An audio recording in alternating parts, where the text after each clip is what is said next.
Welcome, and thank you so much for joining us for a session that I am extremely excited for with some of my most admired and respected individuals in family offices on how family offices can navigate the current and unfolding crisis. We are living in unprecedented times, and many of you have families and family offices that you are custodians of and are looking after, and are looking at how you can make decisions in order to guide yourselves and your families through the current global economic crisis. It is a sincere pleasure to have you joining us. We have people joining from over 20 different countries, from organizations including YPO, which I'm proud to be a member of. And again, many of you have significant family offices yourselves, so we're delighted to be hosting this webinar. I must give a huge thank you to David Gibson-Moore and Gulf Analytica, who are the sponsors of this session, and David Gibson-Moore, who's going to be moderating and introducing the speakers. So I will introduce David himself. David Gibson-Moore is earned his bachelor's degree at Oxford University in England. He has extensive experience in the Middle East and globally, working with family offices around the world. He was on the chairman in Geneva as the chairman of the board of Chase Manhattan Suisse, Chase Manhattan Bank and Trust, Jersey, Chase Manhattan Luxembourg. He was also CEO and country manager in Switzerland for Swiss National Bank, and was personally accredited to Swiss National Bank, the Central Bank of Switzerland.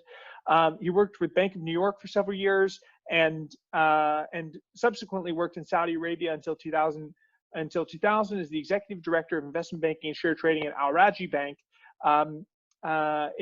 In 2000, when he was based in Bahrain, he became the CEO and general manager of Robeco's Gulf Regional Office, one of the largest asset managers in the world, and has spent much of his career in the C-suite and on the boards of various organizations. He's advised many of the world's leading families and continues to advise many of the world's leading families, and couldn't be better placed to be moderating a session on how family offices can navigate the crisis. David Gibson-Moore, again, a personal advisor to myself and to my company. I can't thank you enough for moderating this session, and over to you to introduce the session and the speakers that we have the pleasure of joining us today. Thank you very much indeed, Zach. Welcome to our webinar panel. The topic of our discussion this afternoon is family offices navigating the present crisis. And I can think of no better experts than our two panelists this afternoon to give us the benefits of their views and shed some light on the current really unprecedented situation. Firstly, I would like to introduce Prince Michael of Liechtenstein.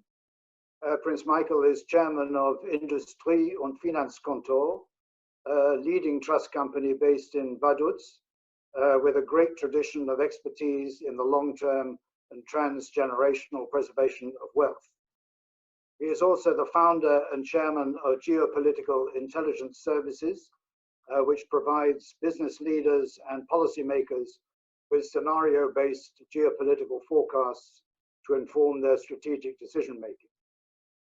He is a board member of the Liechtenstein Institute of Professional Trustees and Fiduciaries, as well as chairman of the European Center of Austrian Economics Foundation. Secondly, we have the really great pleasure of having Mishal Kanoo joining us for this discussion. Mishal Kanoo is chairman of the Kanoo Group, one of the largest and oldest family office groups in the Gulf region. The family business has now run for nearly 125 years and spans many divisions active in shipping, travel, oil and gas, manufacturing, and other sectors. He's also an iconic business figure in the Middle East and has appeared amongst the top 100 most powerful Arab listings. He is also a very well-known futurist and strategist, particularly focusing on forecasting economic developments in the Middle East. Thank you very much indeed. Now, I thought it would be useful if we could first look at the broad picture, the overall context, and then drill down to some of the implications for private businesses. Mishal, can I turn to you firstly with a general question focusing on the GCC? Bahrain and Oman, two countries have been addressing fiscal challenges for some time, have both been very badly hit. In the UAE, all of the Emirates have issues relating to negative growth and fiscal deficits, as is Saudi Arabia, the largest economy in the Gulf by far. And all countries in the GCC, of course, have also been hit directly or indirectly by the slump oil prices. Mishal, as you survey our region, how do you assess the next 6 months in the GCC? First, thank you very much for the invitation. Thank you, Zachary. Thank you, David. Your Highness, and thank you for allowing me to be part and parcel of something which is important and significant for us in terms of understanding what is the landscape and the environment we're in, and hopefully what to expect, at least trying to forecast what's going to happen and in the near future. If I was to give an overall view, if you looked at everything on ground, it would look like everything is going to hell in a handbasket.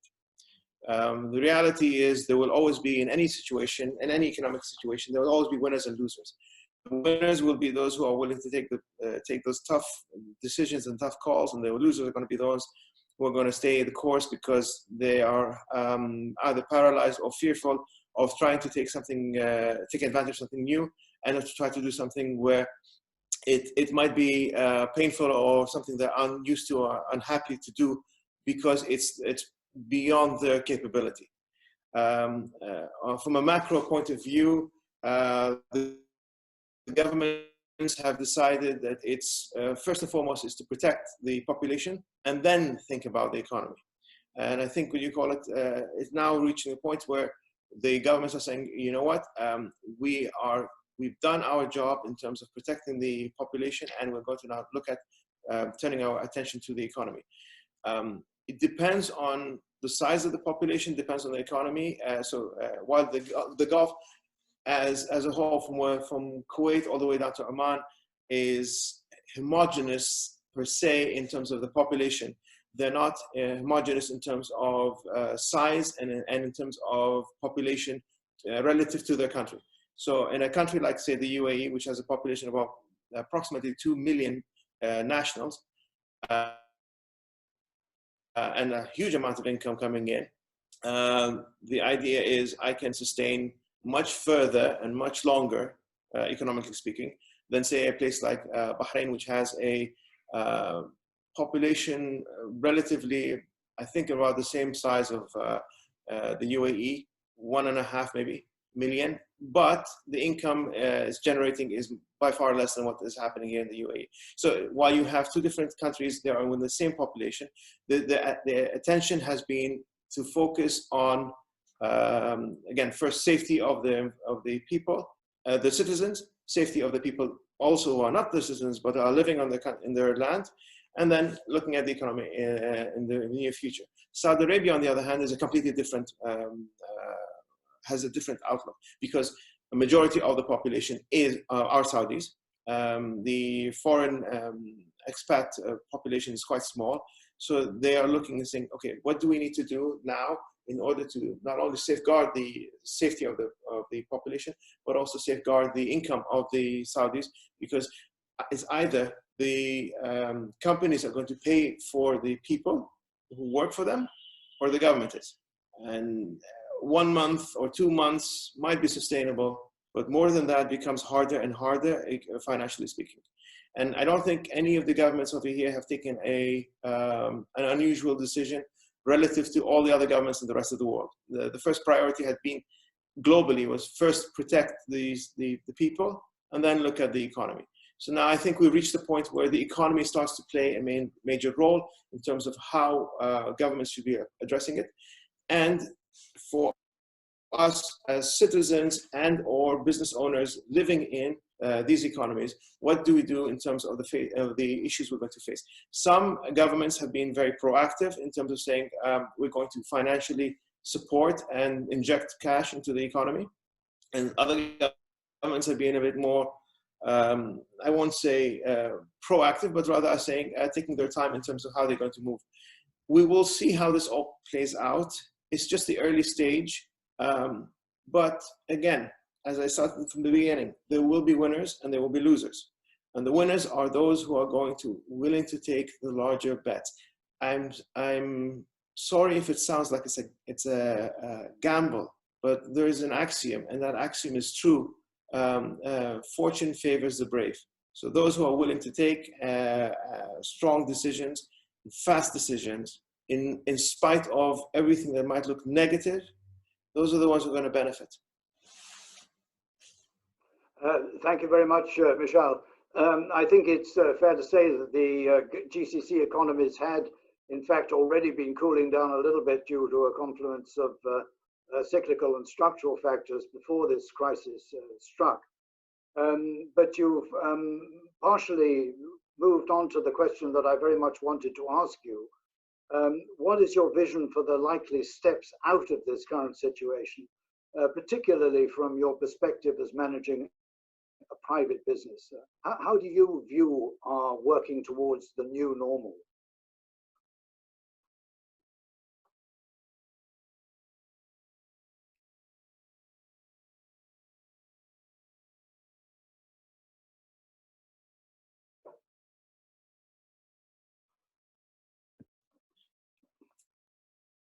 Forgive me, I'm just trying to figure out how to work some of the technology. Please forgive me. It's not easy when you reach a certain age. On the issue of how to plan down the future, the normal knee-jerk reaction, and sadly to say, is most people think, let's cut costs. Now, cutting costs is not a bad thing in itself, but it shouldn't be the end all goal. The end all goal is to see, okay, what is the situation? The industry I'm in. Some industries have tanked. For example, hospitality has completely, utterly tanked. While other industries have not tanked, they are progressing in a different function. There isn't a one all and all solution for everything. You have to be able to interact with the environment that you're given. And I think the key for any success of any situation is having a buy-in from the people who you're working with, the stakeholders, but be it the employees, be it the shareholders, be it your customers, be it the government, whoever is a stakeholder in the industry you're in, and to see how are they going to help you get to the point that you want to get to. If you think that you have the answer without having input from others in terms of how to get to where you want to get to, I'm sad to say that you're going to fail. You need to have people who are experts in their area, who have knowledge in their area, who have experience in their area, and you have to listen to them. And sometimes what they have to tell you might not be something you want to hear. And it might not be something that is enjoyable to hear. And by the way, you start off with yourself. Meaning, if I'm going to do cuts with the idea that I need to project savings, I will start with cuts to my own salary, to my own expenses first. And then I'll move on to others, because I can't expect others to do something I'm not willing to do. Just because I happen to be the owner of the company doesn't mean I'm the be all and all. I have to lead by example, and we start by convincing people, listen, you're in pain, we're in pain too. And if you are feeling pain, we feel more pain than you do, because we're going to help make you feel better. We also need to make sure that you feel safe as an employee, because again, they're the ones who are going to help us get to the end goal. What's the environment going to look like in 6 months from now? I don't know. But I want to make sure that the people who I have with me, who are best positioned to understand what I'm doing and how my business functions, are there with me when that happens. Because they're the ones who are going to help me grow. They're the ones who are going to be my eyes and my ears and my hands and my voice, to be honest, when I interact with people. And I need them to feel comfortable. If they feel uncomfortable at any point, well, you have a disaster in the making. There is no one solution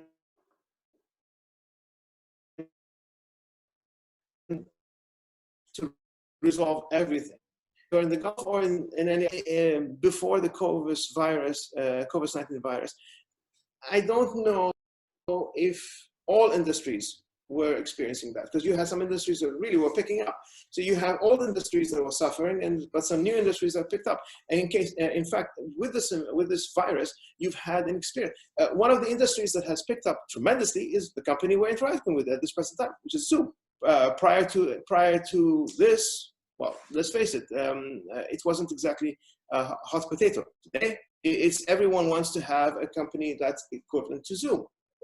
It's changed. The landscape has changed. The question is, do I change with it or not? Some companies that we had were doing a lot of so if you didn't have the people who were willing and happy to help you get this done, it's not going to happen. Now, going to continue post this when there's some semblance of normality coming back. Is it going to go back to where it was? No. It's going to, you have now people who have more time as possible. I can do my shopping online. I can receive things through online shopping. So that part's going to grow. Is it going to be the same level as it is today? The answer is no, because people still want to go out and see, interact and touch and feel. You have some industries, again, like for example, the hospitality, where some cases hotels have shut down completely. What do I do?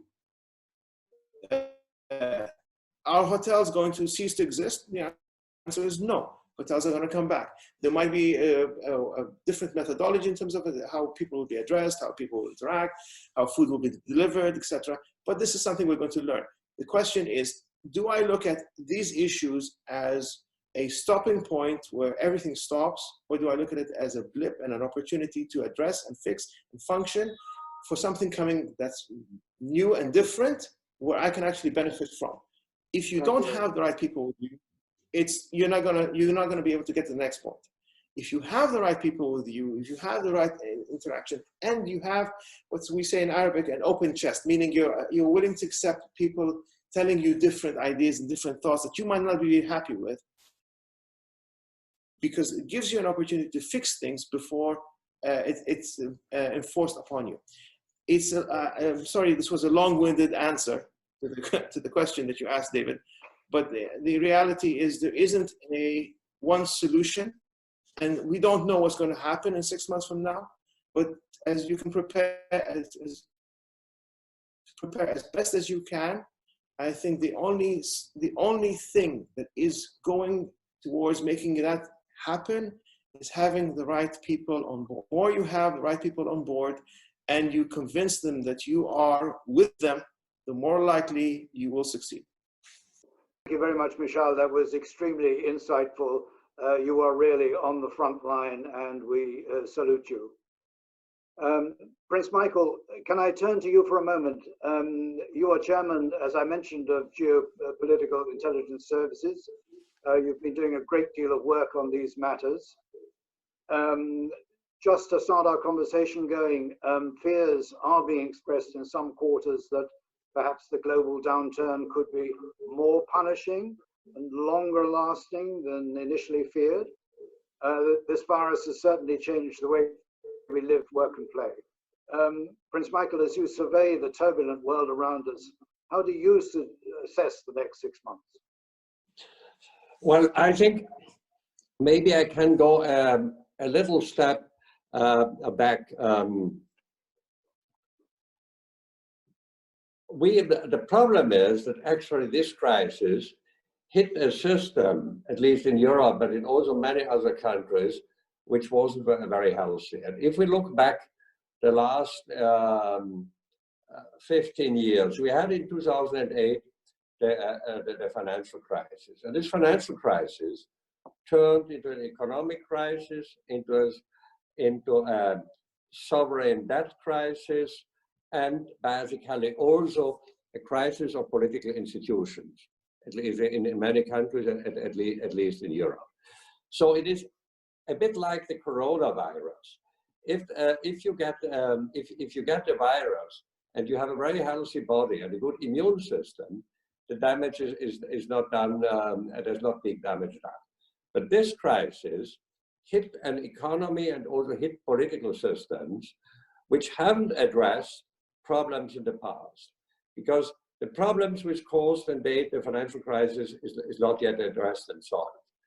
The sovereign debt crisis is not addressed and solved. And also the problem in Europe of certain issues of governance, political leadership, etc., isn't solved either. So it hit a situation of already difficulties. Now, the next 6 months, I think, will be difficult, and it will depend very much how quickly we end now the lockdown. And now the question is, with the lockdown, are the measures doing bigger damage than the virus is doing? It's very difficult to see, but we know that there are quite big collateral damages.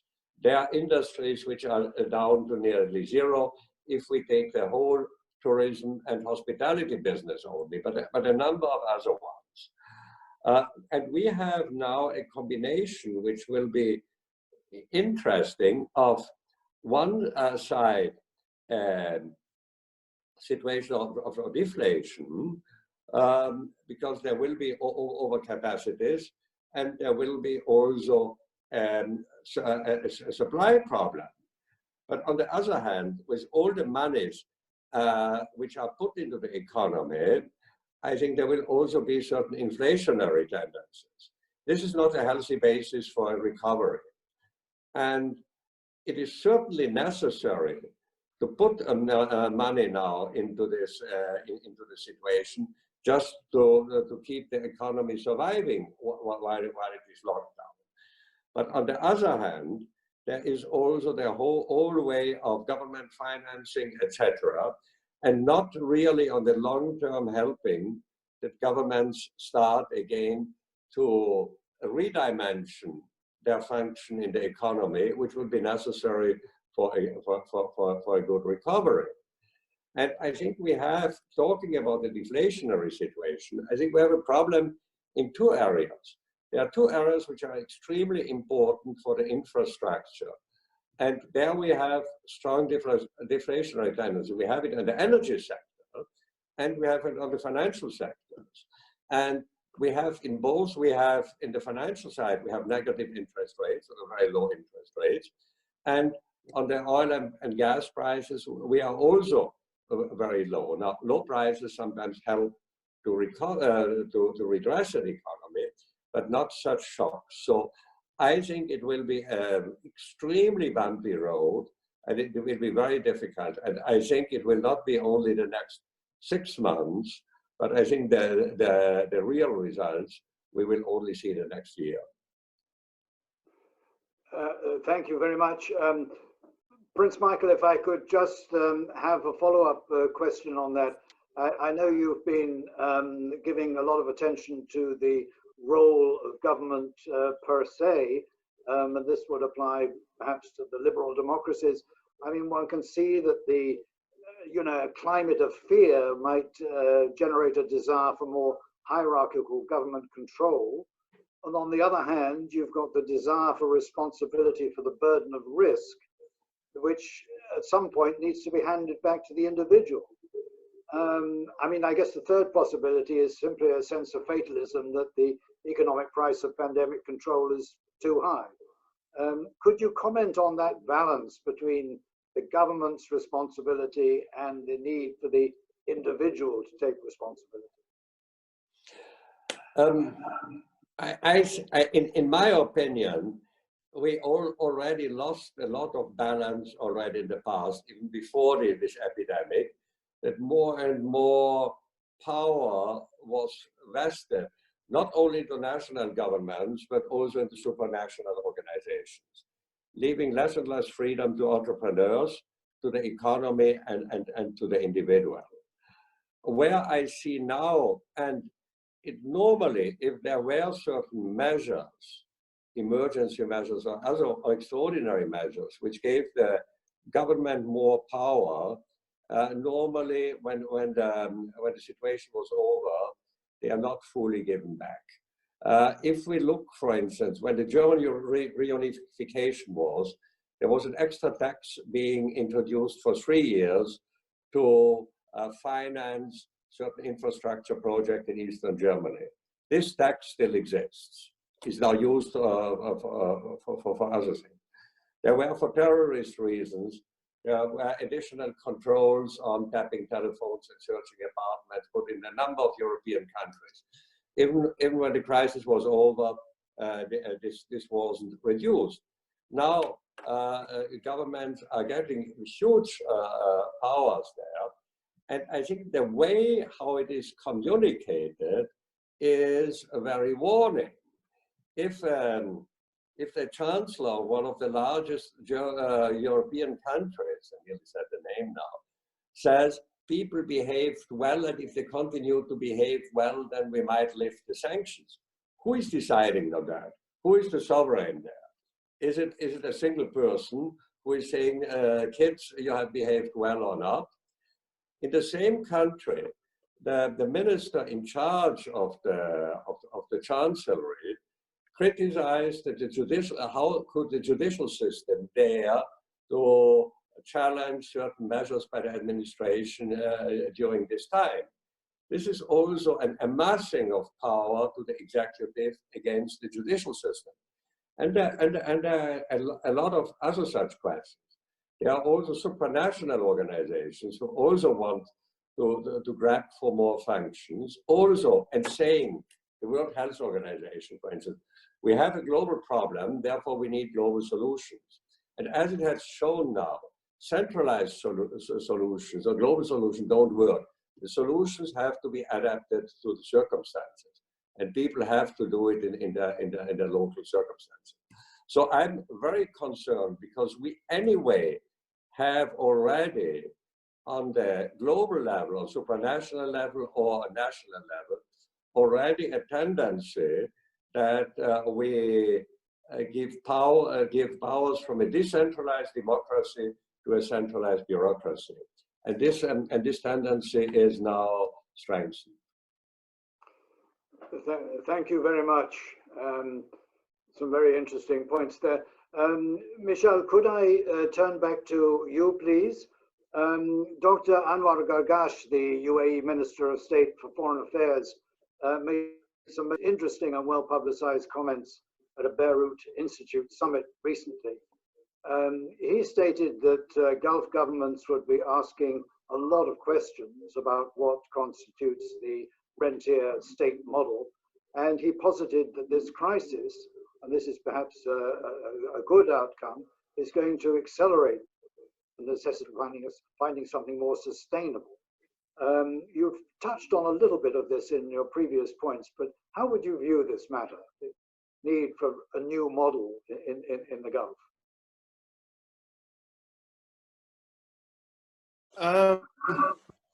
The response is going to be different from country to country, meaning depending on how much pressures that are applied, some countries are more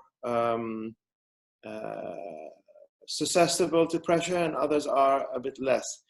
So it'll change, but the idea is eventually we have to stop relying on external and start relying on internal. And if I spoke specifically about the UAE, because it's where I'm sitting here and I'm living. I mean, this is even before the COVID-19 issue. There's this huge drive towards saying we want to create a more sustainable model. And you can see this through the creation of Masdar City. It was one of the first creations to have a sustainable city, a carbon zero city, if I'm not mistaken. The UAE having going to space, trying to have a mission to Mars by 2071, if memory is correct. The idea to look at new ways of looking at universities, new ways of looking at different industries, new ways of creations of new ideas. In fact, one of the things that I thought was very poignant is do you know that the UAE actually has a ministry of I hope I'm not going to screw it up, but where nothing is impossible. I don't know what exactly is that the name, the proper name, but it's like saying we can do anything and we will try to do anything. And I love the way the UAE's approach has been. I don't want to be insular. I'm looking at external people. Come, bring your ideas and your thoughts and processes, and let's sit and have a discussion in terms of, because that's the only way you're going to look forward. So you have countries in the Gulf, for example, as I said, the UAE is a perfect example I can think of, where they're thinking, I want to be the guiding light. I want to be the one who's moving towards a certain idea and a certain direction. And in fact, on the issue of medicine, the fact that the UAE has now come up with a treatment through plasma. Don't ask me, I'm not a doctor, I don't understand exactly how that works, but I know that they're creating a treatment specifically for this disease. Idea is, I need to find new sustainable models that everyone can buy in. It can be an instigator for others to buy in as well, not just here in the UAE, but externally, globally. And by creating that, we have created our USP, unique selling point, that is not just oil, because at the end of the day, there will be a point, be today, tomorrow, 10 years, 50 years, when oil will not be the dominant player it is currently. And when that happens, you don't want to be waiting. You don't want to be at the last person at the bus, waiting to get the bus. You want to be there before. You want to make sure that you are there and you're doing something. And having proactive government, inducing and helping individuals, entrepreneurs, family offices, family businesses to create and add and jump on board and to do these things. I mean, now we see a bit of so this again before the COVID-19 issue. The UAE for the longest time, and specifically Dubai, was the base of most entrepreneurs. Most entrepreneurs wanted to set up over here. VC companies wanted to set up over here. The type of businesses which was open to everyone and anyone, where you can create and become rich and filthy rich in some cases, was here in the UAE. Saudi Arabia is now following suit in terms of saying, okay, we want to do something similar, if not better. And I wish all of them, both the UAE and Saudi Arabia and any of the other countries that want to do this, because I believe Bahrain was also trying to do this in terms of VC, create a hub where people will come in and create new ideas and new thoughts. The more we have that, the better, because we'll be creating new industries, new thoughts, new processes, new financing abilities, new growth potential. And let's face it, we can either live as we did in the past, which is an unsustainable model, or we can change it while we still have the opportunity to do that. And I'm hoping it will be the latter rather than the former. Thank you very much, Mishal. I just have got a couple more questions before we hand over to the overall question and answer session. I wondered if I could ask Prince Michael. Mishal has given us a lot of information about the challenges for local businesses here under the present environment. Prince Michael, in your foundation and trust business, you have oversight for many relationships relating to wealthy individuals from all over the world. What has been your advice in the last 2 months? I'm sure you've had a lot of very interesting conversations. Have you seen any particular trends in terms of new client requirements or modifications to existing holding structures? No, we had quite a number of discussions, and it depends because our clients are about all over the globe and in Europe. But I think a central point was, how can we be prepared for the moment when it starts again, and how can we financially survive during the lockdown? This was an overarching issue. which people had. And I think the wish would also have been, rather, and that was just said before, that there is a government which is looking, how can we favor new businesses? How can we help new businesses? How can we help new ideas? It's unfortunately in many of the countries here on the European continent, it's rather the principle which Ronald Reagan has explained on business, on the government role in business, when he said, if the economy runs, then tax it. If it continues running, then regulate it. And if it doesn't run anymore, subsidize it. And this is unfortunately rather the principle in Europe with many countries.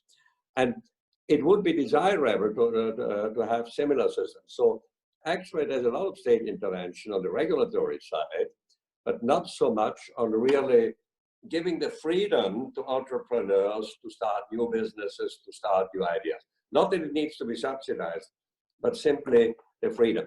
But to come back to your question, the main issue is how can we get out strong enough out of the crisis that we can continue, and that depends. For instance, these clients who are in the business, let's say, of tourism and hospitality, they are really very concerned. Thank you very much. Thank you very much. I think that it's probably time to turn over our discussion now to the audience to handle the question and answer with maximum technological efficiency. I will hand you back to the administrative team to handle the next stage of our discussion. Absolutely. Thank you, David. So, Mishal, we talked about, you discussed sustainability and investing sustainably as a family office. And one of the questions that we have from our audience is talking about how family businesses succeeding with multi-generational succession is all about investing in sustainable businesses. And that a sustainable business is rapidly adopting a new image where it's increasingly entwined with environmentally positive action. The question has asked a lot of the things that you've already touched upon, but I'd like to ask, how has COVID-19 changed that sustainability dynamic? We have energy prices now at completely different levels. Has the COVID-19 situation changed your outlook and approach to sustainable investments? Do you think it's improved this? Do you think it's actually, now that conventional energy is so much cheaper, taken away from it? How is it affecting your dynamic towards investing sustainably? I honestly don't believe that the levels that the price of oil is currently is going to continue to stay where it is. And don't take my word for it. The richest man in the UK, Mr. Hinduja, is aiming at, I think, $50 to $60 a barrel by end of this year. Mr. Najib Suarez, in his interview with CNBC, said that he thinks the price of oil will be at $100. Goldman Sachs is suggesting that the price of oil will be 60 to 65 by end of fourth quarter next year, which is, in any case, it's always more than 100% jump from where it is currently today.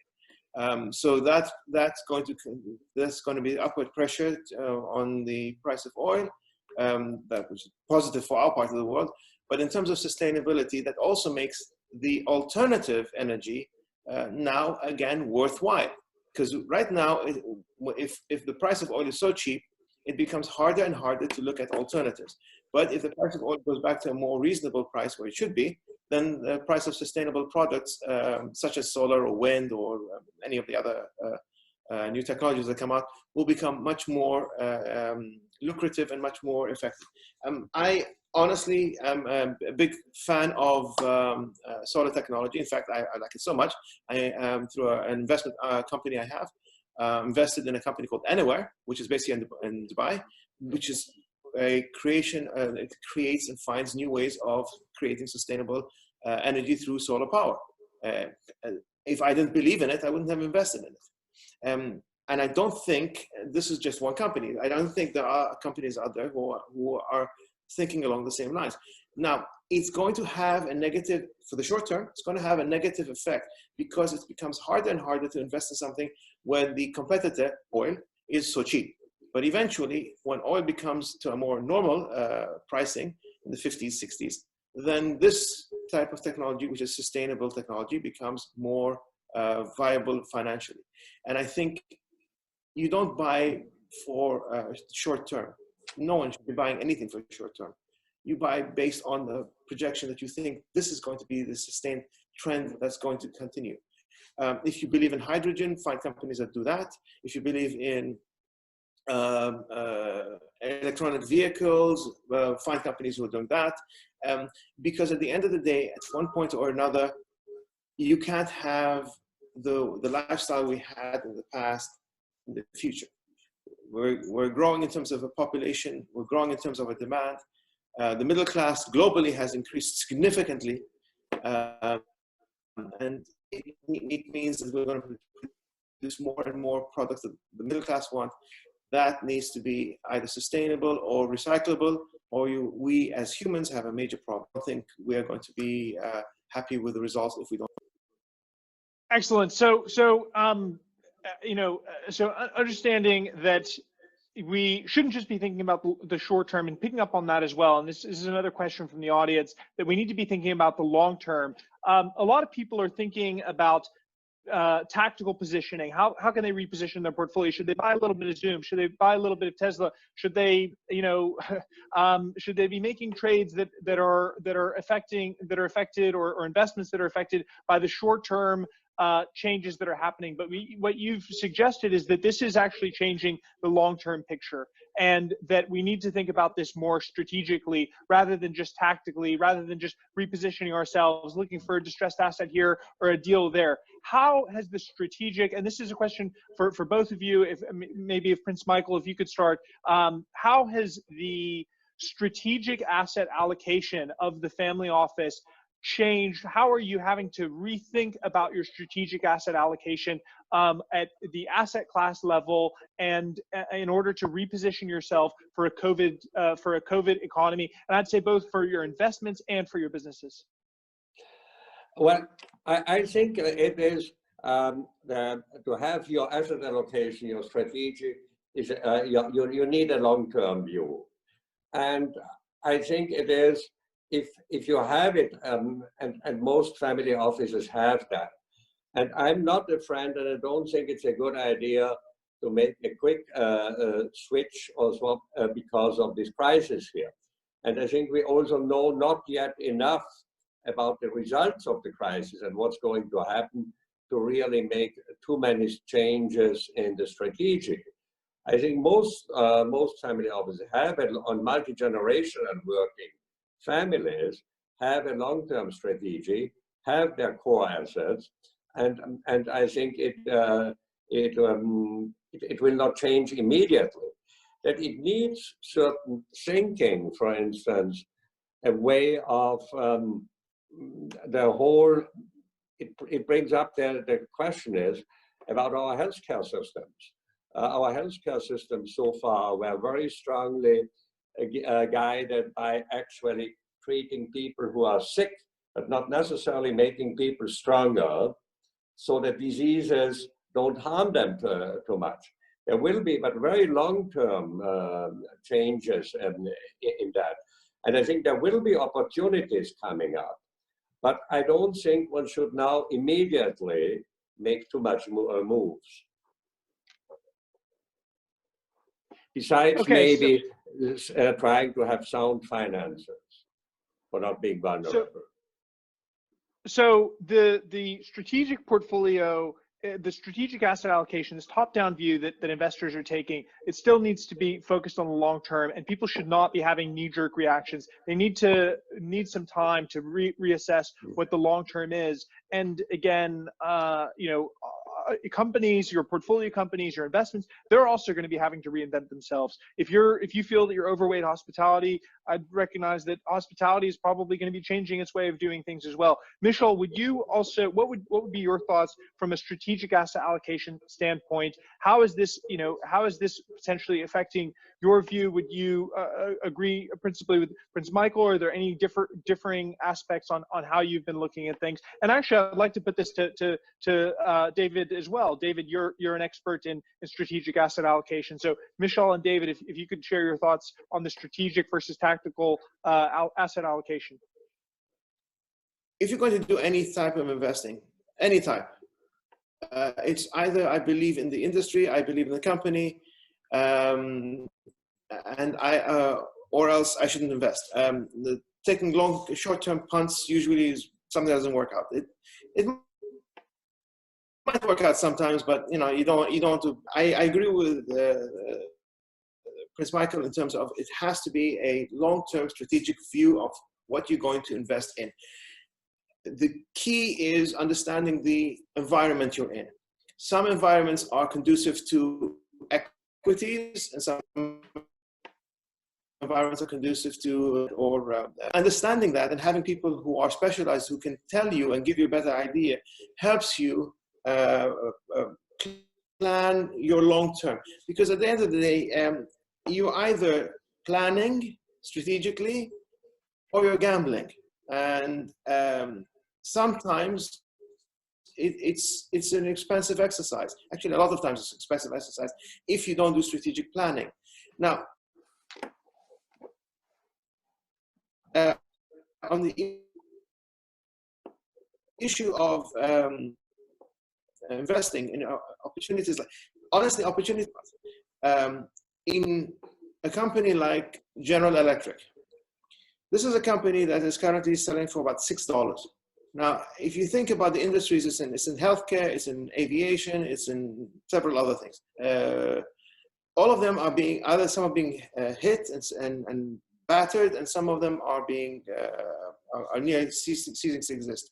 But the question is, in the case of aviation, is aviation going to cease to exist? And the answer is no. Are there manufacturers of airline engines? Well, currently, to my knowledge, there's Rolls-Royce, GE, and Pratt and Whitney. So there are like 3 or 4. I don't know if there's a 4th one. The question is this going to be short-term, and am I buying this as an opportunity, or is it long-term? But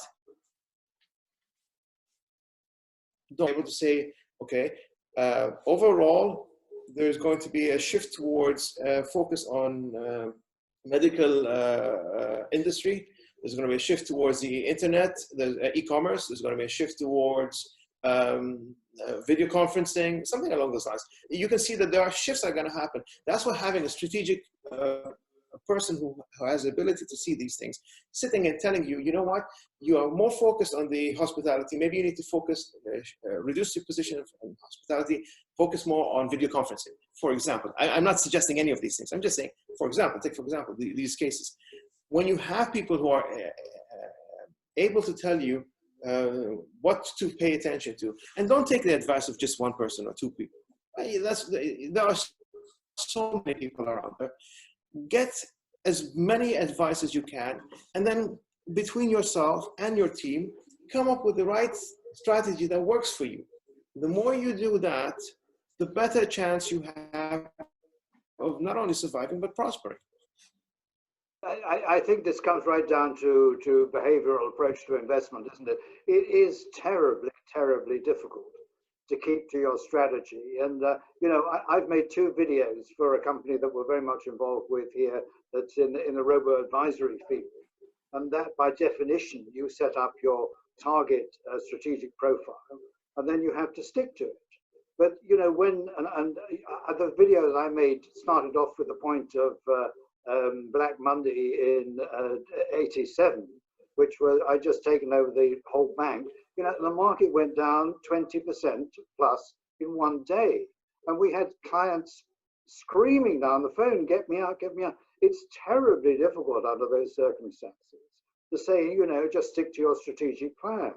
But in fact, the market was up higher at the end of the year than it was at the beginning. But, for someone who's just got a fairly modest amount of family savings, to suddenly see that going down 20% in one day is absolutely horrifying. So that person probably shouldn't be in the market at all. I mean, they should probably just be in deposits and and that's it. But that's a question just of getting your strategy fixed and properly aligned with your own risk profile, isn't it?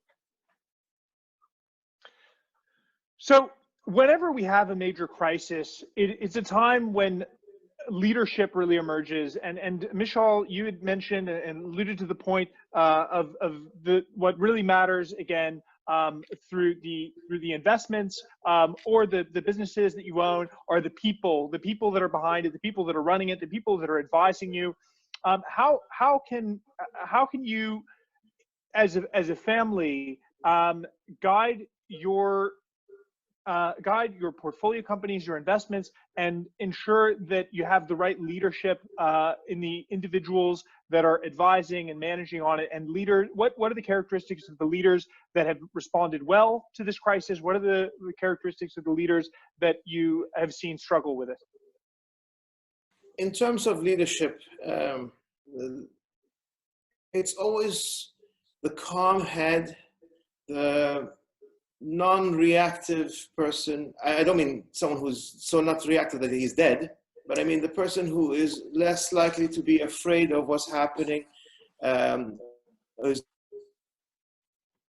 not going. Having people who are on the extreme, from the overly optimistic to the overly pessimistic, is also a good thing to have around you, because they will give you the extremes. They will help you find those extremes. But in terms of leadership, the ones that you are looking for, the type of characteristics you're looking for in leadership, are those who are calm under pressure. If there are any football supporters, the perfect leader is a player like Van Dijk. When all the other players are panicking, he's the only one who's standing up and is not panicked and knows exactly what he's going to do. And having managers who are like him, when all the pressure is coming on them, they're not panicking, they're not wondering, oh my God, things are going to go to hell in a handbasket, but rather thinking, okay, this is a situation we have, this is how we handle it. I need to pay attention to this. I need to pay attention to costs on one side, but I also need to pay attention to human lives on the other side. I need to pay attention in terms of what business is coming in, what business am I losing, and how to best address this. If you can find people who are calm in such storms, these are the ones who you're going to need as leaders. Now, they don't necessarily mean that they are the divisional head or they are the financial head, or it could be someone even from within, from under, a team leader or group leader that is a natural person who is able to calm everyone and help them see a bigger picture. The more you have that, the better chances you have of succeeding and not collapsing under. In terms of finding these people, is the person who is calm, able to see and can execute on what he or she you want to avoid. I think I would fully agree, because I think the process to be taken by a leader in such situation is actually, like also in the military, there is something happening. So you assess the problem, you analyze the situation, you reflect on it, you decide, and then you act, and you put it through. But don't panic. So keeping a calm and steady hand through the storm, those are the leaders that we hope to see running our businesses. Those are the leaders that we hope to see running our portfolios. Now, what happens when we don't see that leadership? What happens? There must be those of us who have portfolio companies that have investments where the leader has panicked and is not handling the situation well. How do you deal with those kind of situations as a family office? Well, it depends now how operational you are in the investment, but actually then we have a problem of leadership.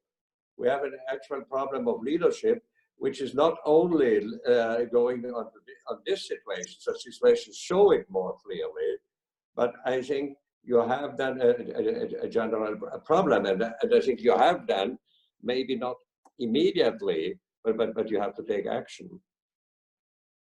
Now, one of the other questions from the audience is the case of deglobalization. This is something that has been alluded to in the discussion previously. So there is a concern that there will be a deglobalization and a lot of focus on domestic and national production.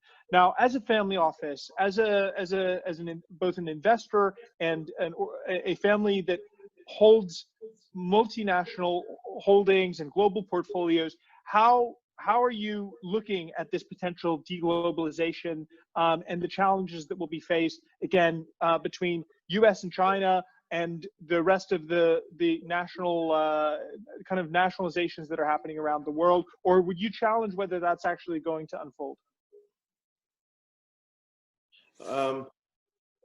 I think anyone who believes that there's going to be deglobalization because of an issue like this is looking very short term.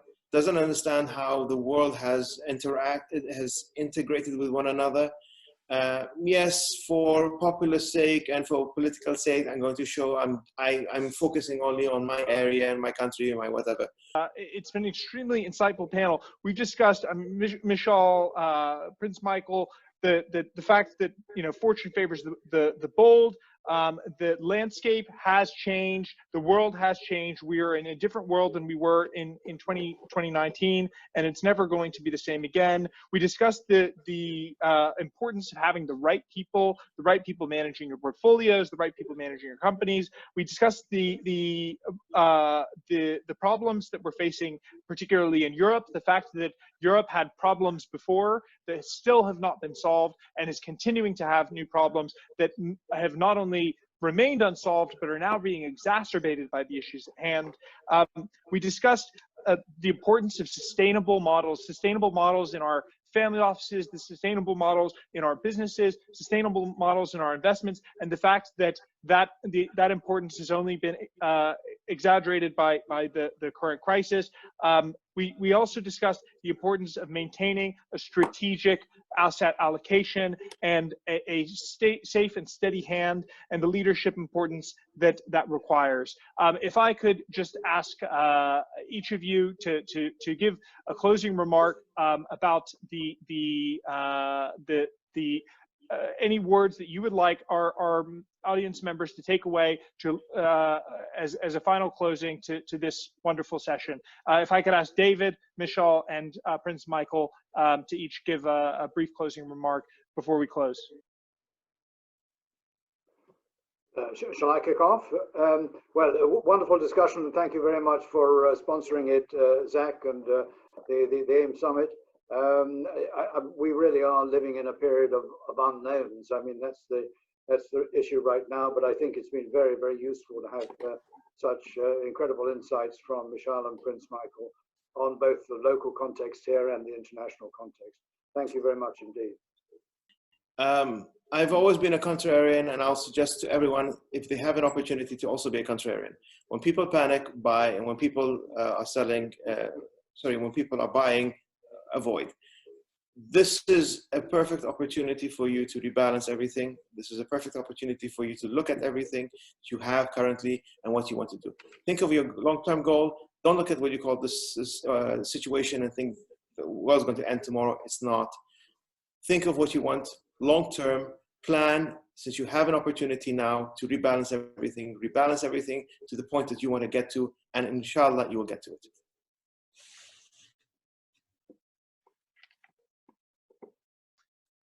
Thank you so much, Mishal. And Prince Michael, if we could just ask for a closing remark from yourself as well. Thank you so much. First, thank you for inviting me here. And I think I would just very much agree what my two predecessors just said. And I think one should not be afraid, one should not panic, one should keep to the long-term goal. And I think one should avoid one thing, which I think is the big problem of our economies.